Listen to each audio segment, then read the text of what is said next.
اب Pakistan has emerged on the map as a resilient and strong nation, اور سعودی عرب نے آپ سے پیکٹ کر لیا, ڈونلڈ ٹرمپ صاحب آپ کو مل رہے ہیں. سو دنیا کے اندر آپ کی بات چیت بڑھ گئی, جبکہ انڈیا کا نیریٹو بکنا کم ہو گیا. اس سے ایک ہمارا انفارچونیٹلی ایک جو اینیموسٹی چلتی ہے انڈیا کے ساتھ, تو people felt good about it. پھر ہم نے دیکھا کہ جو بہت کرٹیسزم ہوتا تھا, کچھ چیزیں ہوئیں, جیسا بھی آپ نے دیکھا پی آئی اے کی نجکاری ہو گئی. یہ لوگوں کا اعتبار آتا ہے جب حکومت کچھ ٹرانزیکشنز کر کے دکھاتی ہے. ابھی یہ جو ٹرانزیکشنز ایک دو ہوئی ہیں اور ان چیزوں کے اوپر زیادہ بڑھا ہے, لیکن جی ڈی پی گروتھ ابھی بھی ہماری ریکوائرڈ سے بہت کم ہے, اور ہمیں یہ اپنے آپ کو ریمائنڈ کرنا چاہیے. Investment to G D P ratio بھی بہت کم ہے, ان ایمپلائمنٹ بھی ہے. اب ان ایشوز کو حکومت کے لیے چیلنج ہے کہ لوگوں کی ایکسپیکٹیشنز پہ تھرو انٹرونشنز کیسے پورا اترے, اور وہاں ان کو بڑا کلیئرلی اس وقت ترجیحات بنانی ہے پیپل سینٹرک اکنامک پالیسیز کی. اچھا ارون صاحب, بالکل پالیسیز حکومت کو بنانی ہے. حکومت کے اس فیصلے کو آپ کس طرح سے دیکھتے ہیں؟ مطلب حکومت کی جانب سے بتایا گیا کہ پی آئی اے تو پہلا ادارہ ہے, اس کے بعد بہت سارے ادارے جو ہیں ان کی نجکاری کر دی جائے گی, تو حقیقی معنوں میں حکومت کو اس کا فائدہ ہوگا؟ جی دیکھیں, حکومت کو دو فائدے ہیں. ایک فائدہ تو کیونکہ حکومت آج کل بہت سالوں سے زیادہ تر صرف اپنے فسکل نظر سے دیکھتی ہے کہ ہمارا نقصان نہ ہو, کیونکہ یہ لاس میکنگ انٹرپرائزز کے اندر وہ پیسہ ڈالتے جاتے ہیں اور وہ ٹھیک نہیں ہوتے. لیکن پرائیویٹائزیشن جو ہے, میں خود کیبنٹ کمیٹی آف پرائیویٹائزیشن کا ممبر رہا ہوں. پرائیویٹائزیشن جو ہے وہ ایک انسٹرومنٹ ہے کہ حکومت کی کمرشل اینٹیٹیز کو پروفیشنل مینجمنٹ کو ٹرانسفر کیسے کیا جائے. حکومت کو یہ فیصلہ کرنا ہے کہ it's not their business to do commercial business, ان کو اپنے کور بزنس پہ فوکس کرنا ہے. اور اگر وہ اسٹیٹ اونڈ انٹرپرائزز کو بیسٹ پاسبل پروفیشنلز کو, پرائیویٹ سیکٹر مینیجرز کو دے پاتے ہیں, میں ان کو یہ ایڈوائز کروں گا کہ آپ صرف لاس میکنگ کو نہ بیچیں, آپ پروفٹ والی کو بھی بیچیں and get out of it, تاکہ اتنی بڑے چیلنجز ہے پاکستان کے, حکومت should focus on those challenges rather than just running businesses, اگر یہ باہر نکلتے ہیں اور مارکیٹ سپیس کراؤڈ آؤٹ نہیں رہتی, اس کو ہم اکنامکس میں کراؤڈنگ آؤٹ کہتے ہیں, تو مارکیٹ بڑا پازیٹیو رسپانس کرے گی کہ حکومت نے ایک فیصلہ کر لیا کہ ہم سے کمپیٹ نہیں کریں گے بلکہ ہمیں کاروبار کرنے دیں گے. تو یعنی ارون صاحب یہ ایک ضمنی سوال ہے کہ یعنی آپ چاہتے ہیں کہ 100% جو شیئرز ہیں وہ کراؤڈ آؤٹ کر دیے جائیں, یا کچھ حصہ گورنمنٹ اپنے پاس رکھے ان اداروں؟ جی میجورٹی دینے کی ضرورت ہے, وہ گورنمنٹ کی مرضی ہے. اگر ایز این انویسٹر وہ کچھ رکھنا چاہتے ہیں دیٹس فیئر, لیکن آپ کے پاس کنٹرولنگ شیئرز نہیں ہونے چاہیے, اور آپ کو مینجمنٹ کی مائکرو مینج سے نکل جانا ہے, کیونکہ آپ کا وہ کام نہیں ہے.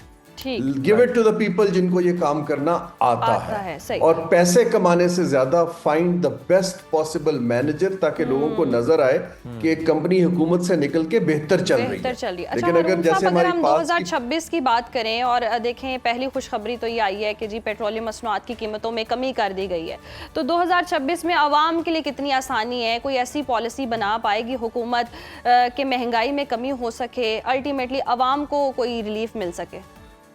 جی یہ دو چیزیں ہیں. دیکھیں, حکومت کا ایک طرف تو کام ہے ریلیف دینا, جیسے آپ نے یوٹیلیٹی بلز کے اندر کمی کر دی, عالمی منڈی میں پیٹرول کی قیمتیں کم ہوئی تو ہم نے یہاں پاس آن کر دیا. لیکن اصل کام حکومت کا ریلیف جو ہے وہ ٹیمپرری ہوتی ہے. اصل کام حکومت کا ہے کہ لوگوں کے لیے اکنامک اپرچونٹیز نکالنا, اور وہ پالیسی کی انٹرونشن سے اور اپنا فوکس, جیسے میں نے عرض کیا, پیپل سینٹرک کرنے سے آتی ہیں کہ لوگوں کو قرض ٹائملی مل رہا ہو کاروبار کرنے کے لیے, پرائیویٹ سیکٹر سے لوگوں کی سکلز امپروو ہو رہی ہوں, لوگوں کو مارکیٹ ایکسیس دی جا رہی ہو, ٹیکنالوجی کو یوز کر کے کٹنگ ایج انفارمیشن دی جا رہی ہو کہ آپ یہ سٹارٹ اپ کر سکتے ہیں, رسک اور ریسرچ کا پیسہ ہو. جب آپ یہ کرتے ہیں تو اپرچونٹی کریٹ ہوتی ہے.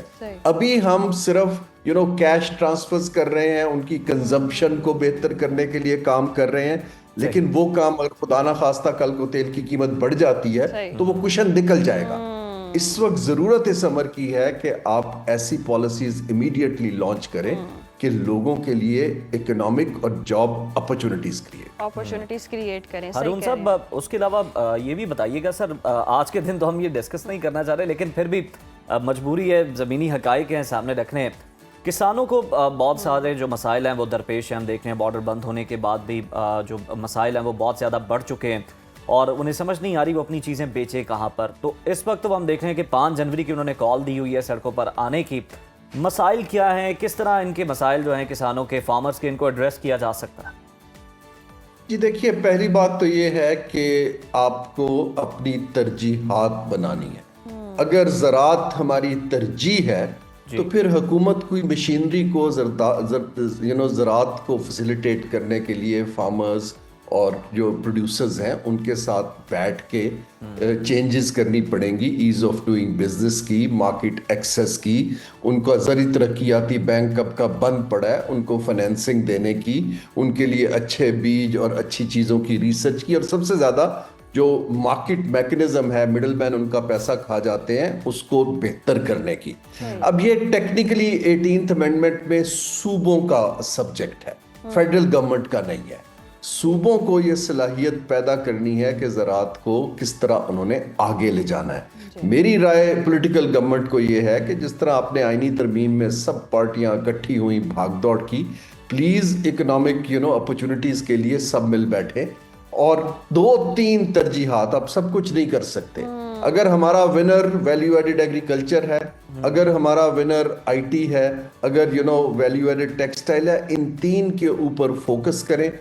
دوست ممالک کی جی سی سی کی منڈی کھولیں. آج کل ہمارا عرب ملکوں سے اچھا تعلق ہے.